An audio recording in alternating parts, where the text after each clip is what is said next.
आज के current affairs update में आपका स्वागत है। यहाँ देश और दुनिया के वे शीर्ष समाचार हैं जिन्हें आपको जानना जरूरी है। चलिए शुरू करते हैं। हमारे पास जनवरी 2026 की शुरुआत की कुछ बहुत बड़ी खबरें हैं और इन सबको एक साथ देखें तो एक पैटर्न साफ नजर आता है। हाँ, ऐसा लग रहा है जैसे दुनिया भर में देश अपने अपने हितों के लिए मतलब सारे नियम ताक पर रखने को तैयार हैं। बिल्कुल। आज हम कुछ ऐसी ही बड़ी घटनाओं की तह तक जाएंगे। हमारे पास वेनेजुएला में हुए एक चौंकाने वाले अमेरिकी ऑपरेशन की पूरी जानकारी है। और ईरान में जो जनता सड़कों पर उतरी है, उसके गुस्से की वजह है। और हाँ, भारत की अर्थव्यवस्था से जुड़ी एक बहुत बड़ी खुशखबरी भी है, लेकिन उसके पीछे एक चेतावनी भी छुपी है। तो चलिए इसे खोलकर समझते हैं। शुरुआत एक ऐसी खबर से करते हैं जो किसी हॉलीवुड एक्शन फिल्म की स्क्रिप्ट लगते हैं। 3 जनवरी 2026 को अमेरिका ने वेनेजुएला में एक ऑपरेशन चलाया, जिसका नाम था ऑपरेशन एब्सोल्यूट रिजॉल्व। हाँ, और इसका नतीजा ये हुआ कि वेनेजुएला के राष्ट्रपति निकोलस मादुरो और उनकी पत्नी दोनों को गिरफ्तार कर लिया गया। ये तो सुनने में ही अविश्वसनीय लगता है। बिल्कुल। और ये कोई छोटा मोटा छापा नहीं था। ये एक पूरी तरह से सुनियोजित सैन्य कार्रवाई थी। अच्छा। हाँ, सोचिए 150 से ज्यादा अमेरिकी मिलिट्री प्लेन, वो भी 20 अलग-अलग एयरबेस से एक साथ उड़ान भरते हैं। 150? जी। डेल्टा फोर्स और सीआईए के सबसे बेहतरीन ऑपरेटिव्स इसमें शामिल थे। और ये पूरा ऑपरेशन मतलब एक देश के राष्ट्रपति को उनके घर से उठाने का काम सिर्फ 150 मिनट में पूरा हो गया। ये कैसे मुमकिन हुआ? मेरा मतलब है किसी भी देश की अपनी सुरक्षा होती है, एयर डिफेंस सिस्टम होता है। यहीं पर इस ऑपरेशन की प्लानिंग दिखती है। अमेरिकी सेना ने सबसे पहले वेनेजुएला के एयर डिफेंस सिस्टम को पूरी तरह से जैम कर दिया, उसे बेकार कर दिया। ओह, अच्छा। जैसे ही आसमान साफ हुआ, हेलीकॉप्टर गनशिप सीधे राजधानी काराकास में मादुरो के मिलिट्री आवास फुएर्ते त्यूना पर उतरे। और अमेरिकी अधिकारियों ने इस पर कुछ कहा है? हाँ, अमरीकी जॉइंट चीफ्स ऑफ स्टाफ के चेयरमैन जनरल डैन केन ने बाद में बताया कि उनकी स्पेशल फोर्सेस ने इस मिशन की तैयारी मतलब मादुरो के घर के एक हूबहू रेप्लिका, एक नकली मॉडल पर महीनों तक प्रैक्टिस करके की थी। क्या बात है, मतलब हर दरवाजे, हर खिड़की की जानकारी उनके पास थी। बिल्कुल, ये तो वाकई बहुत गहरी तैयारी है। लेकिन इस तरह की कार्रवाई में जाहिर है जानें भी गई होंगी। हाँ, और ये इसका दुखद पहलू है। वेनेजुएला और क्यूबा के अधिकारियों के मुताबिक इस हमले में 80 से ज्यादा लोग मारे गए। 80 से ज्यादा? हाँ, जिनमें 32 तो क्यूबा के सैनिक और खुफिया अधिकारी भी थे जो मादुरो के सुरक्षा में तैनात थे। और गिरफ्तारी के बाद मादुरो का क्या हुआ? उन्हें कहाँ ले जाया गया? उन्हें सीधे न्यूयॉर्क ले जाया गया और 5 जनवरी को मैनहट्टन की एक फेडरल कोर्ट में पेश कर दिया गया। और उन पर आरोप क्या लगाए गए हैं? मतलब अमेरिका किसी दूसरे देश के राष्ट्रपति पर अपने देश में मुकदमा कैसे चला सकता है? यहीं पर यह मामला और पेचीदा हो जाता है। उन पर आरोप है नार्को टेररिज्म, ड्रग्स की तस्करी की साजिश और हथियार रखने से जुड़े अपराध। एक मिनट, ये नार्को टेररिज्म क्या चीज़ है? क्या इसका मतलब सिर्फ ड्रग्स बेचना है या आतंकवाद से इसका कोई लेना देना है? अच्छा सवाल है। नार्को टेररिज्म का मतलब है जब कोई संगठन या सरकार ड्रग्स की तस्करी से जो पैसा मिलता है उसका इस्तेमाल आतंकवादी गतिविधियों को फंड करने के लिए करती है। अच्छा। और अमेरिकी सरकार का आरोप है कि मादुरो की सरकार ने ऐसा सालों तक किया है और अमेरिकी कानून उन्हें ऐसे किसी भी व्यक्ति पर मुकदमा चलाने का अधिकार देते हैं जो अमेरिकी नागरिकों या राष्ट्रीय सुरक्षा के लिए खतरा हो, चाहे वो दुनिया में कहीं भी हो। तो इस पर वेनेजुएला और बाकी देशों की प्रतिक्रिया क्या रही? जाहिर है बहुत तीखी। वेनेजुएला की उपराष्ट्रपति डेल्सी रोड्रिगेज ने तुरंत सत्ता संभाली और इसे एक अपहरण और अंतर्राष्ट्रीय कानून का मजाक बताया। और पड़ोसी देशों ने? कोलंबिया के राष्ट्रपति पेट्रो ने तो यहाँ तक कह दिया कि अगर उनके साथ ऐसा कुछ हुआ तो वो हथियार उठा लेंगे। इस एक घटना ने पूरे महाद्वीप में एक डर और अविश्वास का माहौल बना दिया है। तो वेनेजुएला में हमने देखा कि कैसे अमेरिका अपने हितों के लिए सीधे सैन्य कार्रवाई कर रहा है। अब इसी तरह का एक आक्रामक रवैया आर्कटिक में भी दिख रहा है। हाँ, और ये मामला ग्रीनलैंड से जुड़ा है। बिल्कुल। वेनेजुएला ऑपरेशन के ठीक बाद राष्ट्रपति ट्रंप ने ग्रीनलैंड पर कब्जा करने की अपनी पुरानी धमकी को दोहराया। उन्होंने साफ कहा कि अमेरिका को राष्ट्रीय सुरक्षा के लिहाज से ग्रीनलैंड की जरूरत है। ये बयान नया नहीं है, पर वेनेजुएला की घटना के बाद इसका वजन बढ़ जाता है ना? सही बात है। लेकिन ग्रीनलैंड तो डेनमार्क का हिस्सा है, जो अमेरिका का एक नेटो सहयोगी है। एक दोस्त दूसरे दोस्त की जमीन पर कब्जा करने की धमकी क्यों देगा? इसका रणनीतिक महत्व क्या है? इसका महत्व बहुत ज्यादा है और यही इस विवाद की जड़ है। पहली बात, लोकेशन। लोकेशन? हाँ, ग्रीनलैंड रूस और अमेरिका के बीच सबसे छोटे मिसाइल रास्ते पर पड़ता है। मतलब जिसके पास ग्रीनलैंड है उसका पूरे आर्कटिक पर कंट्रोल है। अच्छा। और दूसरा कारण? दूसरा संसाधन। वहां रेयर अर्थ मिनरल्स का एक विशाल भंडार है जो आज की टेक्नोलॉजी के लिए, मतलब फोन से लेकर मिसाइल तक, हर चीज के लिए जरूरी है। और अभी तो अमेरिका इन खनिजों के लिए चीन पर बहुत निर्भर है। ठीक कहा। ग्रीनलैंड इस निर्भरता को खत्म कर सकता है। और तीसरा कारण शायद क्लाइमेट चेंज से जुड़ा होगा। हाँ बिल्कुल, जैसे जैसे आर्कटिक की बर्फ पिघल रही है वहां से जहाजों के लिए नए और छोटे रास्ते खुल रहे हैं, जो भविष्य के सबसे अहम शिपिंग रूट्स होंगे। सही है। जो इन्हें कंट्रोल करेगा वो ग्लोबल ट्रेड का एक बड़ा हिस्सा कंट्रोल करेगा। तो ये सिर्फ जमीन का एक टुकड़ा नहीं बल्कि भविष्य की भू राजनीति की चाबी है। इस पर डेनमार्क और ग्रीनलैंड के लोगों की क्या प्रतिक्रिया है? जाहिर है बहुत नाराजगी है।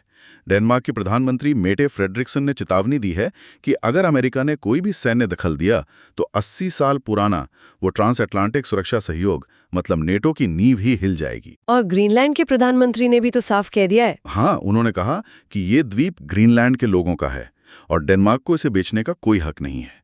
ये मामला नेटो सहयोगियों के बीच एक बहुत बड़े टकराव का रूप ले रहा है। तो एक तरफ सैन्य ताकत का खुला प्रदर्शन, दूसरी तरफ आर्थिक और रणनीतिक दबाव। अब एक ऐसी जगह चलते हैं जहां संकट किसी बाहरी ताकत की वजह से नहीं बल्कि देश के अंदरूनी हालात के वजह से है। हम बात कर रहे हैं ईरान की। दिसंबर 2025 के अंत से वहां हाल के सालों के सबसे बड़े विरोध प्रदर्शन हो रहे हैं। हाँ, और इन प्रदर्शनों की आग देश के 31 में से 17 प्रांतों तक फैल चुकी है। इसकी तात्कालिक वजह आर्थिक बदहाली है। क्या हुआ था? 29 दिसंबर को ईरानी रियाल डॉलर के मुकाबले 14,50,000 के ऐतिहासिक निचले स्तर पर पहुंच गया। 14,50,000? जी, ये जून 2025 में हुए ईरान इजराइल युद्ध के बाद से 40% की गिरावट थी। जब आपकी करेंसी की कीमत इतनी तेजी से गिरती है तो हर चीज महंगी हो जाती है। और आंकड़े भी यही कहानी बताते हैं। दिसंबर 2025 में महंगाई दर 42% को पार कर गई। और IMF का अनुमान है कि ये 2026 में भी 40% से ऊपर ही रहेगी। इसका आम लोगों की जिंदगी पर क्या असर पड़ रहा होगा, सोचिए। इसका असर भयावह है। प्रदर्शनों की शुरुआत तेहरान के बड़े बाजार से हुई, जहां इलेक्ट्रॉनिक्स के व्यापारियों ने अपनी दुकानें बंद कर दी। लेकिन ये गुस्सा सिर्फ व्यापारियों तक सीमित नहीं रहा। बहुत जल्द ये आम लोगों का आंदोलन बन गया और मांगे आर्थिक शिकायतों से बढ़कर राजनीतिक हो गई। मतलब अब लोग इस्लामिक गणराज्य का पतन और स्वतंत्र चुनाव जैसे नारे लगा रहे हैं।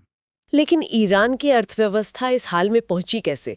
क्या इसकी अकेली वजह इजराइल से हुआ युद्ध है? नहीं, युद्ध ने हालात को और बिगाड़ा है, लेकिन ये समस्या कई सालों से पनप रही थी। इसके पीछे कई कारण हैं। सबसे बड़ा कारण तो ईरान के परमाणु कार्यक्रम की वजह से लगे कड़े अंतर्राष्ट्रीय प्रतिबंध हैं। और सरकार का अपना आर्थिक कुप्रबंधन भी है। हाँ, इसके अलावा राजधानी तेहरान में पानी की भयानक कमी एक बहुत बड़ा मुद्दा बन गई है। इन सब वजहों ने मिलकर एक विस्फोटक मिश्रण तैयार कर दिया है। कुछ रिपोर्टें तो यहाँ तक कह रही हैं कि लगभग 70 लाख ईरानी भूखमरी का सामना कर रही हैं। और सरकार का इस पर क्या कहना है? हमेशा की तरह सर्वोच्च नेता खमेनी ने इन प्रदर्शनों के लिए विदेशी दुश्मनों को जिम्मेदार ठहराया है, लेकिन इस बार शायद लोग इस तर्क को मानने को तैयार नहीं हैं। सही बात है। जब लोगों के पास खाने पीने को नहीं होता तो वे बाहरी दुश्मन की कहानियों से ज्यादा अपनी थाली की हकीकत पर ध्यान देते हैं। चलिए अब दुनिया के इस हिस्से से निकलकर भारत की बात करते हैं, जहां से एक बहुत बड़ी और अच्छी खबर आई है। हाँ, दिसंबर 2025 में भारत जापान को पीछे छोड़कर नॉमिनल GDP के हिसाब से दुनिया की चौथी सबसे बड़ी अर्थव्यवस्था बन गया। ये एक ऐतिहासिक मील का पत्थर है। बिल्कुल, और ये आंकड़े वाकई प्रभावशाली हैं। भारत की GDP $4.18 ट्रिलियन हो गई है। अब हमसे आगे सिर्फ अमेरिका, चीन और जर्मनी है। और सरकार का अनुमान है कि अगले 2.5 से 3 साल के अंदर हम जर्मनी को भी पीछे छोड़ देंगे। हाँ, और तीसरी सबसे बड़ी अर्थव्यवस्था बन जाएंगे। और इसके पीछे के जो ग्रोथ इंडिकेटर्स हैं वो भी काफी मजबूत लग रहे हैं। GDP ग्रोथ 8.2%, महंगाई दर 1% से भी नीचे और बेरोजगारी दर भी पिछले कई महीनों में सबसे कम है। तो इसे गोल्डी लॉक्स पीरियड कहा जा रहा है, यानी ऊंची ग्रोथ और कम महंगाई। ये किसी भी सरकार के लिए जश्न मनाने की बात है। हाँ, लेकिन यहीं पर कहानी में एक लेकिन आता है, और वो लेकिन बहुत महत्वपूर्ण है। आप प्रति व्यक्ति आय की बात कर रही हैं? ठीक समझे। जब हम पूरी अर्थव्यवस्था के आकार की बात करते हैं तो भारत एक ताकतवर देश दिखता है, लेकिन जैसे ही हम इस पूरी दौलत को देश की आबादी में बांटते हैं, यानी पर कैपिटा इनकम निकालते हैं, तो तस्वीर बिल्कुल बदल जाती है। अच्छा। जापान, जिसे हमने पीछे छोड़ा है, वहां की प्रति व्यक्ति आय $32,000 से ज्यादा है। जर्मनी की $56,000 से ज्यादा है और भारत की इनके मुकाबले बहुत बहुत कम है। तो इसका मतलब ये हुआ कि देश अमीर हो रहा है लेकिन देश के नागरिक उस रफ्तार से अमीर नहीं हो रहे। बिल्कुल, ये दो भारत वाली कहानी है। एक तरफ हमारे पास दुनिया की चौथी सबसे बड़ी अर्थव्यवस्था का टैग है, जो हमें वैश्विक मंच पर G20 जैसी जगहों पर एक मजबूत आवाज देता है। लेकिन दूसरी तरफ करोड़ों लोग हैं जिनकी आय में कोई खास बढ़ोतरी नहीं हुई है। सही कहा, अर्थव्यवस्था का बड़ा बनना नागरिकों को अपने आप अमीर नहीं बना देता। ये एक चुनौती है जो दिखाती है कि विकास का फायदा समाज के हर तबके तक पहुंचाना अभी बाकी है। और ये तनाव शायद आने वाले समय में राजनीति का सबसे बड़ा मुद्दा बन सकता है कि लोग बड़ी अर्थव्यवस्था के नाम पर वोट देंगे या अपनी जेब की हालत देखकर। यही सबसे बड़ा सवाल है। चलिए अब अर्थव्यवस्था से थोड़ा हटकर खेल की दुनिया में चलते हैं, जहां राजनीति ने एक बड़ा विवाद खड़ा कर दिया है। हाँ, और ये मामला भारत और बांग्लादेश के क्रिकेट रिश्तों से जुड़ा है। ये विवाद बांग्लादेशी तेज गेंदबाज मुस्तफिजुर रहमान को लेकर है, जिन्हें IPL नीलामी में कोलकाता नाइट राइडर्स ने रिकॉर्ड 9.2 करोड़ रुपए में खरीदा था। लेकिन फिर अचानक KKR ने उन्हें रिलीज कर दिया। और उन्हें रिलीज करने का निर्देश BCCI यानी भारतीय क्रिकेट कंट्रोल बोर्ड से आया था। BCCI ने इसका कारण हाल के घटनाक्रमों को बताया, जो कि एक बहुत ही अस्पष्ट वजह है। और ये हाल के घटनाक्रम क्या थे? हुआ ये कि कुछ समय पहले बांग्लादेश में एक हिंदू व्यक्ति पर ईशनिंदा का आरोप लगाकर एक भीड़ ने उसकी हत्या कर दी थी। इस घटना के बाद भारत में काफी राष्ट्रवादी विरोध प्रदर्शन हुए। तो माना जा रहा है कि इसी राजनीतिक तनाव के माहौल में BCCI ने KKR पर मुस्तफिजुर को टीम से बाहर करने का दबाव बनाया। बिल्कुल, और बांग्लादेश की इस पे क्या प्रतिक्रिया रही? उन्होंने भी तुरंत और सख्त जवाबी कार्रवाई की।